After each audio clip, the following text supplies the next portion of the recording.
You know, late fall bass fishing can be very productive if you know some techniques to get on the fish. Stay tuned and I'll share with you one of my techniques that I use to catch some nice fall bass. Shane Flynn Outdoors, brought to you by Omnia Fishing. Experience the most personalized tackle shopping on earth. Also by Bent Rod Fishing. Get bent, stay bent. Woo-hoo-hoo-hoo! What a big girl!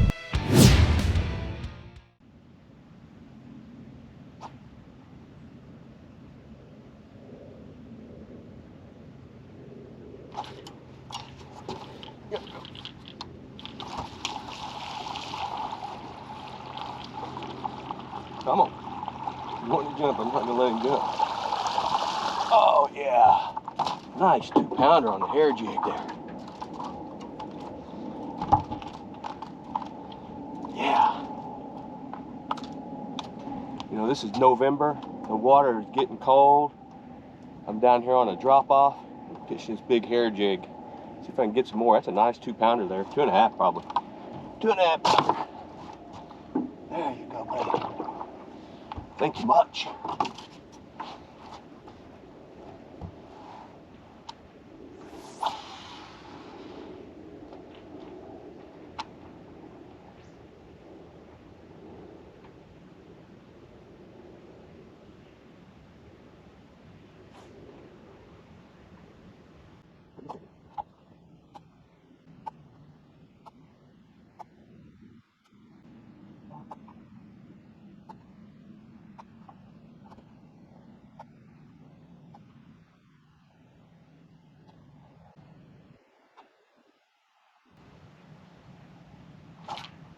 Another one. This one feels real nice. Oh yeah, I need net. It's going to be a netter.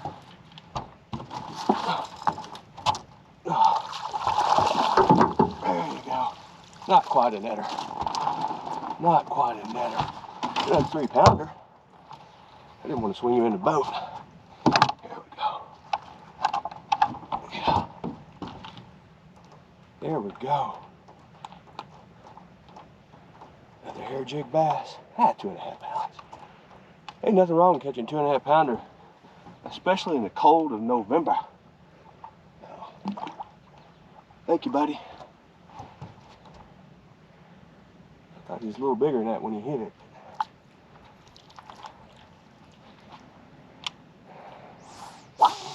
Hair jig comes through.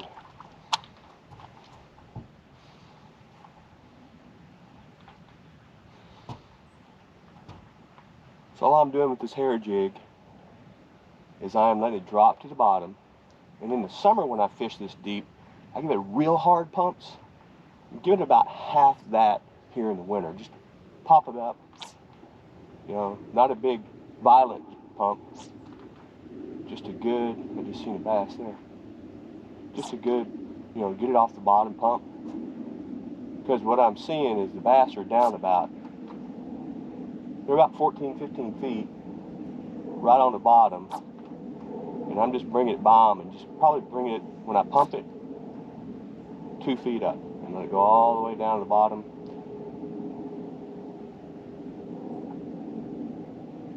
I think I got one. You gotta watch your line. That one little tick is all you need to see. You'll be on a bass.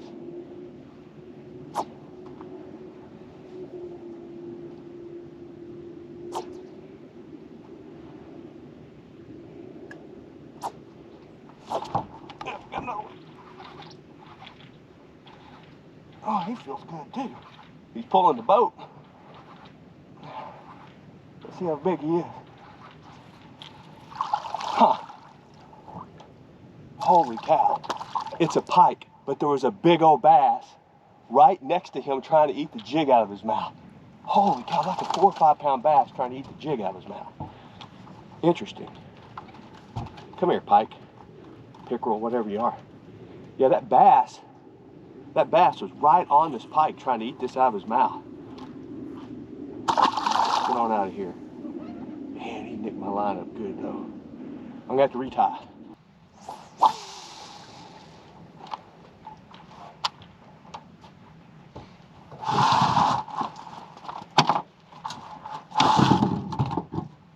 nice thing about fishing this hair jig is I got a 3/4 ounce Jinko big wig hair jig is what it's called. You can throw this thing really, really far. It gets down really quick. And it's got a lot of fluff in it, a lot of marabou in the tail that keeps it really active. Got a good flow to it.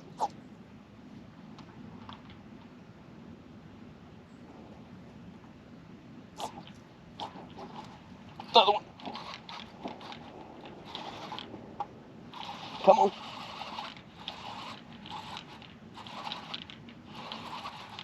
Seems to be decent. Got my drag going. Another 3-pounder. Come on, big boy. One swing. Yeah. Another little tubby. Yeah. And you get good hookups with this. I mean, just good hookups. There you go. Nice bass. Really nice bass. Another hair jig bass. We'll let this guy go. Thank you, mister.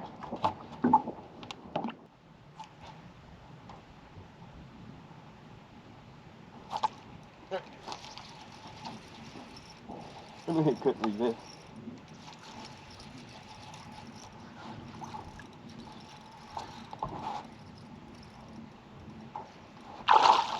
Yeah. Oh. Another nice 2.5-pounder. Now I missed him on a hair jig, threw right in there behind with the Kitech Easy Shiner and got this. Nice 2-pounder. Nice 2-pounder. Sometimes you miss them on the hair jig because they'll swipe at it and you can feel it. If you throw something in right behind them, a worm, I had the Kitech, I just threw the Kitech in right behind it and got this guy.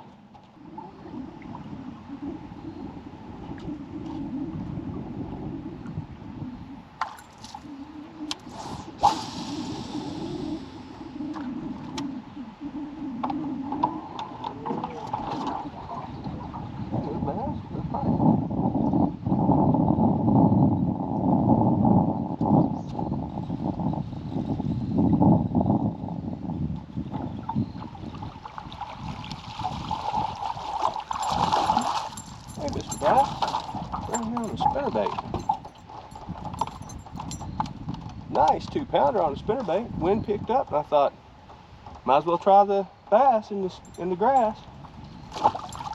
Nice bass.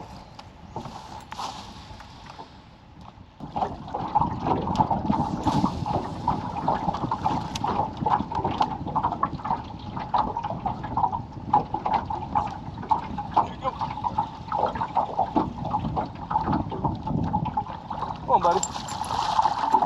Come on back in here.